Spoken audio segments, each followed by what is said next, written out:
Hi guys, and welcome back to another DrAce video, and today we're going to be playing Ride 4. Once again, of course. We're going to be here in DonningtonGP, on board Scott Redding's Ducati. The name escapes me on who actually created this design and who made the replica, but if I do remember I will put it in the description down below. But of course, if you do want to use this livery, you can go onto Ride 4, into the editor mode, and search for Redding. I'm sure someone has made just as good as a job. So we're here in Donington Park, of course, as I've mentioned many times before, one of my favourite tracks of all time. And I really want to try and get a very good lap on this one. So I was playing with my friend FooXz just last night, and we planned to play some multiplayer races, but in the end we just ended up doing time trial, trying to beat each other's times. Of course, FooXz had the upper hand quite a lot of the times, but he did sit down and give me some pointers and give me some assistance. And I think something I can give to you guys even in a further video to try and help you guys get better at your times. But first and foremost, it was a case of, for me, I was too aggressive on the throttle. I was accelerating way too hard before even pointing the bike into the corner, which is something that FooXz pointed out straight away. It was a really good job. And also I was using the BMW S1000RR, which is a phenomenal bike. But FooXz recommended I go for the Ducati Panigale V4R, and my goodness, wow, this bike is good. It sticks like glue. It's heavy. It's not as nimble as the BMW, but it's bloody brilliant. So there is my first lap time, a 1:24.1. Now the goal here is to beat FooXz's time of a 1:23.5. So FooXz helped me out last night to try and get a certain lap time. I didn't really achieve it. I got close, but never got close enough to FooXz. Now, a few hours passed, and I was still motivated to try and beat him. So here we are making this video, of course. So the goal was something around a 1:23.5. So we're currently a 24.1, so we have a bit of time to try and save. And currently as it stands, I literally did around probably 30 laps. Not complete laps, because I crashed on a lot of them, or I made a few mistakes, or invalidated the lap, of course. But I did find in each corners and different styles of trying to do different things, trying to make it, try and save as much time as possible, or try and gain as much time, should I say. But honestly, I had a blast doing this. Of course, on a track like Donington, which I really like, it was a pleasure to do. Now, if it was a track I wasn't particularly fond of, then I think it would have been more of a chore. But it's Ride 4. There's no chores in Ride 4. I just love playing it.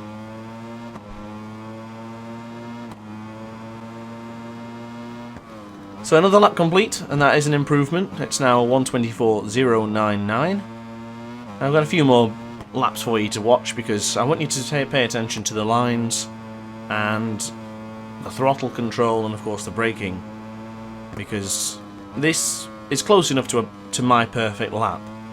So if I can show you the perfect lap, or roundabout 2, you can get an idea of where you need to be on the track at all times. And I can honestly say my lines in some areas were actually different to FooXz. Personally for me, I find the ghost a little bit off-putting, so I didn't put FooXz's ghost on, because I think if I was following FooXz's ghost, he has a different riding style to me. He's a lot smoother, so I don't think it would have been the best opportunity for me to follow.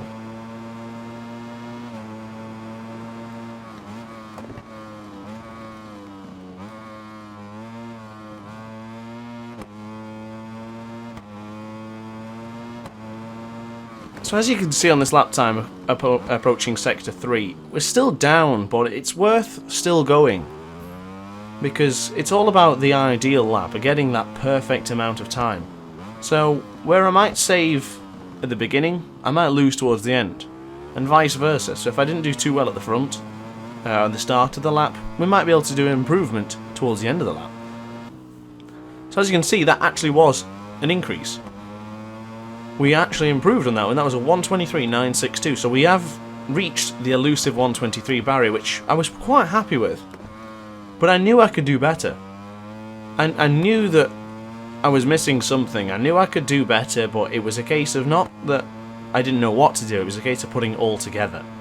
And putting it all together to make the perfect run it's something I've always admired from speedrunners and the likes of FooXz and the esports riders, how they can nail that perfect lap without a single mistake. That is pure talent.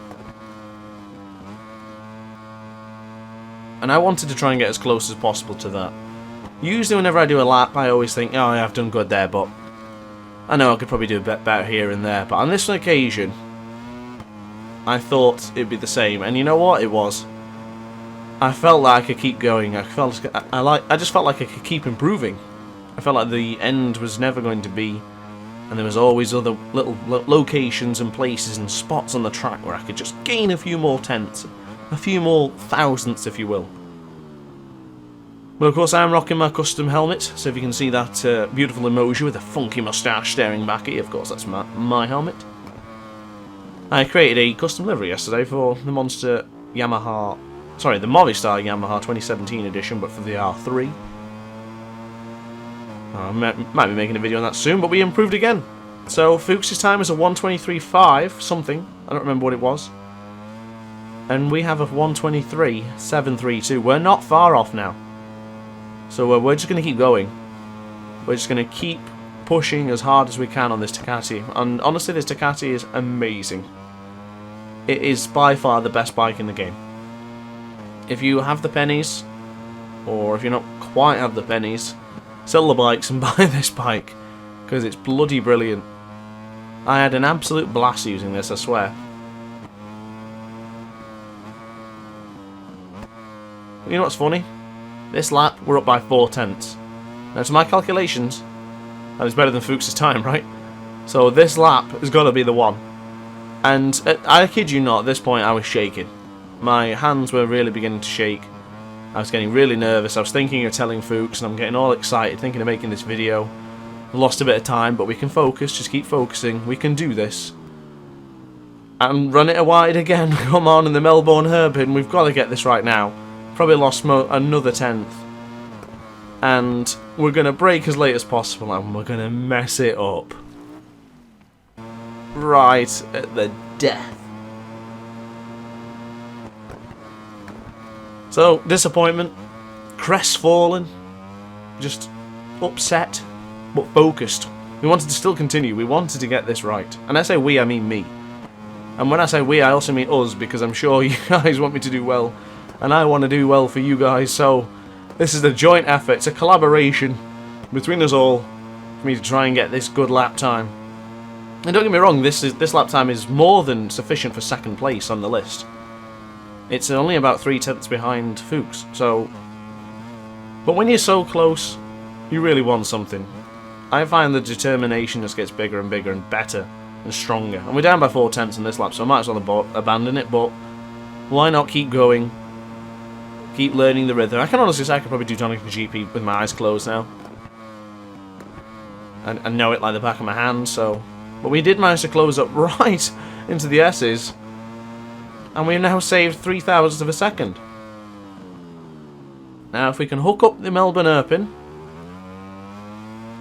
and then get it right into turn 12 for the bloody like 20th, 30th time of asking. So into Goddard's, trying to push the bike out. A lot better exit there, but it looks like I did better on the previous lap, and we gained 0.003 of a second. Will it ever end? So, a couple more laps I guess, maybe one more lap depending on how well we do. Let's see what DrAce can do under pressure. Into turn 1, pretty nicely. A little bit of a wheelie there, it's quite difficult to keep the Ducati down. With the assistance of the winglets, it does keep the bike down pretty nicely.